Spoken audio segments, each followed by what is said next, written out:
Hoy día vamos a trabajar nuevamente en la clase de ciencias. Si recuerdan, en clases anteriores trabajamos en las propiedades que tenía el agua, que era transparente, que no tenía color ni olor, que fluía, que se adaptaba al recipiente, etc. Hoy día vamos a ver cómo, miren este símbolo, significa temperatura.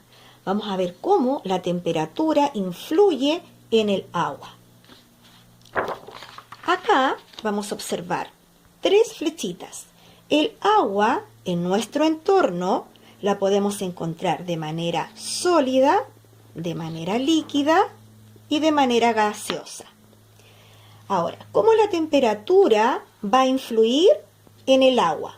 Por ejemplo, mientras menos calor exista, ¿ya? O sea, es decir, a menos temperatura, el agua va a estar muy sólida, es decir, sus partículas van a estar súper unidas unas con las otras. ¿Ya? Por ejemplo, cuando ponemos hielo en el refrigerador, está en estado sólido. El agua está en estado sólido. ¿Por qué? Porque hay baja temperatura. Entonces las partículas están súper unidas unas a otras. Cuando el agua está a una temperatura ambiente, es decir, no está ni siquiera en el refrigerador, pero tampoco está a pleno sol. Por ejemplo, la vamos a encontrar en estado líquido, donde sus moléculas están parcialmente dispersas unas con otras. Es por eso que el agua ahí fluye y tiene movimiento. Sin embargo, si nosotros a ese líquido la sometemos a una alta temperatura, a más temperatura, mucha temperatura, muy caliente, las moléculas o las partículas van a estar extremadamente separadas unas de las otras. Entonces, esto es muy importante. Los cambios de estado del agua van a depender siempre de la temperatura. ¿Ya? Vamos a ver después unos experimentos con unos cubos de hielo. Aquí tengo agua en estado líquido, ¿ya? Para ir recordando, tenemos que el agua, recordemos que es transparente, que se adapta al recipiente, es decir, que no tiene una forma definida, que no tiene olor, que no tiene color, ¿ya? Y aquí el agua está en estado líquido y se puede mover porque las partículas están parcialmente separadas unas de otras. Sin embargo, vengan para acá, aquí en el refrigerador, donde dice hielos y helados, esa misma agua está en cubitos porque el agua tiene todas sus partículas súper juntas. ¿Por qué?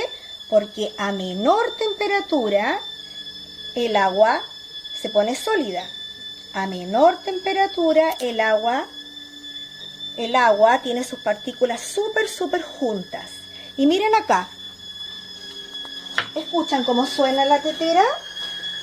Es porque, miren, hay una gran temperatura. Entonces el agua que está aquí adentro comienza a evaporarse. No sé si ven ahí el vapor.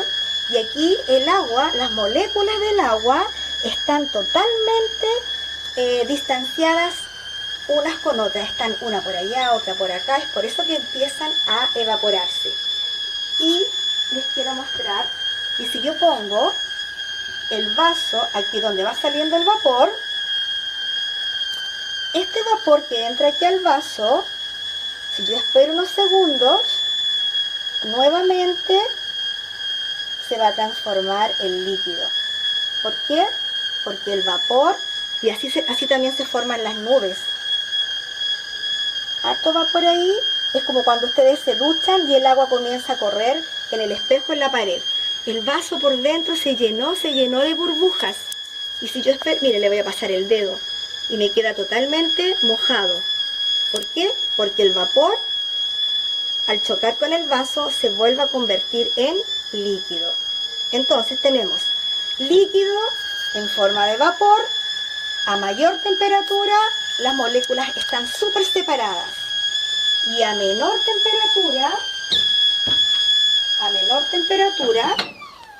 temperatura, mientras más frío exista, el agua se va a poner súper sólida, es decir, las moléculas van a estar súper juntitas unas con otras.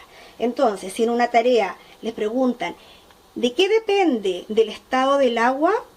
Va a depender siempre de la temperatura a la cual se someta, ¿ya?